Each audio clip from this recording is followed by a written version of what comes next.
Jack shekara 3 ya kwashe a restaurant ɗin nan yana aiki ba tare da ya kashe kuɗin salary ɗin shi da ake bashi ba, yana ta tarawa. Ba fa dan saboda ya fara business ɗin kanshi ba, a'a sai dan ya je ya buga cacar casino ya zama billionaire cikin kwanaki kaɗan. Ya tanadi waɗannan ƙwallayen lido ɗin wanda zai ciwa-ciwa da su ya zama billionaire cikin ƙanƙanin lokaci. Sai ya zo ya saka wani mayan ƙarfe a ƙasa na wanda zai dinga mai control ɗin waɗannan lido ɗin. Sai ya cire hancin da ya sa na ƙarya sannan ya shigo gurin nan cikin ƙasaita kamar dai ba shi bane ba. Sannan ya zo gurin da ake cacar casino ɗin ne ya sa kuɗin shi akan number 8. Sannan duka ya sa kuɗin nan dala 10,000 ya sa kuɗin shi. Ya sace asalin lido ɗin da suke gurin nan ya zuba na ƙarya wanda ya haɗa, sai ya watsa wa'innan lido ɗin sai ya danna wannan abin da ya sa a jikin table ɗin nan sai kawai ya bashi number 8.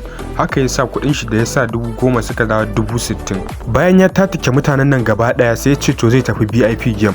To shi kuma VIP game ɗin ana buƙatar wani kati ne kafin ka shiga gurin ma da ake buga wannan game ɗin. Ya sace wannan mutumin katin shi sannan ya je ya shiga irin ta masu kuɗi. Sannan ya zo ya buɗe gurin nan da katin nan da ya sata ya shiga ciki. Sai ya zo ya buɗe wannan akwatin ya canja remote controller na wannan liftar. Sai da aka zo ana tafiya za a shiga da katin da za a buga cacen nan da su a ciki. To kawai sai ya amfani da wannan controller da ya canja ya kashe wutar wannan liftar.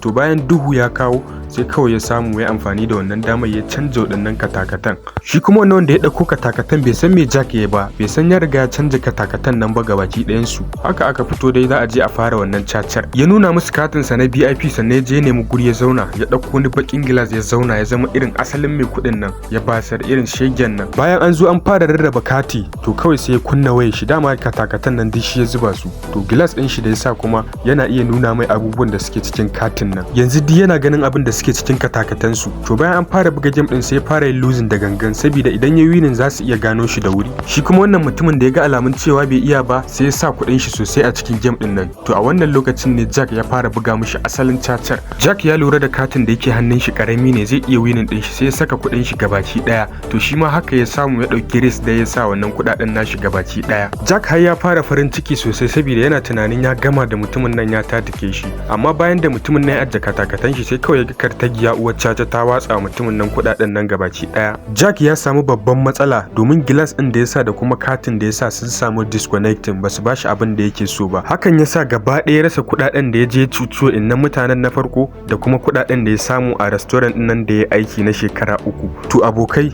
wannan shine darasin da za ku ɗauka a labarin nan. Ita cuta ba ta kai mutum ga nasara ko da a gidan caca ne kuwa. Ku sa mana na yi tsakwamin sakin inda bidiyon nan ya burge ku. Allah ya samu dace.